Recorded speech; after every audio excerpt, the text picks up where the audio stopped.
2025-26 অর্থ বছরে ডিলারদের সাথে ডিলারশিপ চুক্তি নবায়ন না করার সিদ্ধান্তের প্রতিবাদে টিসিবি ভবন ঘেরাও করেন টিসিবি ডিলাররা। সকালে কারওয়ান বাজারে অবস্থিত টিসিবি ভবনে তারা কর্মসূচি পালন করে। এই কর্মসূচির অংশ নেন সারা দেশের বৈধ টিসিবির ডিলাররা। টিসিবি ডিলার বাঁচাও আন্দোলনের আহ্বায়ক বেল্লাল হোসেন বলেন, এর মধ্যেই নতুন ডিলার নিয়োগের নামে বড় অঙ্কের নিয়োগ বাণিজ্য চালাতে নীতিমালা সংশোধনের চেষ্টা করেছে টিসিবি, যা অন্যায়। এ সময় তিনি জানান, কোনো সুনির্দিষ্ট কারণ ছাড়াই ডিলারদের চুক্তি নবায়নের সুযোগ হঠাৎ বাতিল করা হয়েছে। বলেন, ডিলারদের নিকট হতে অতিরিক্ত অর্থ আদায় ও নানা হয়রানি অব্যাহত রয়েছে, যা কাম্য নয়।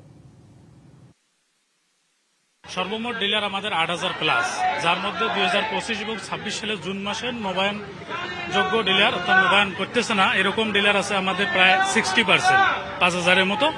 তো আমাদের দাবি একটাই যে 25 এবং 26 সালের জুন মাসে নবায়নের মেয়াদ প্রতি 2 বছর পর যেহেতু নবায়ন করা হয়, এবার হঠাৎ করে আমাদের কাছে শুধু একটা মেসেজ আসছে যে আপনাদের সরাসরি আর নবায়ন করা হবে না। অর্থাৎ জুন মাস, এখন জুলাই মাস, কি কারণে হবে না কোনো কিছু কারণ ছাড়াই আমাদেরকে এক প্রকার আমাদের সাথে বৈষম্য আমরা মনে করি। বাংলা কিউআর যেখানে নগদ পেমেন্ট সেখানে। সারা দেশে 10 লাখেরও বেশি মার্চেন্টে নগদে পেমেন্ট করুন খুব সহজে।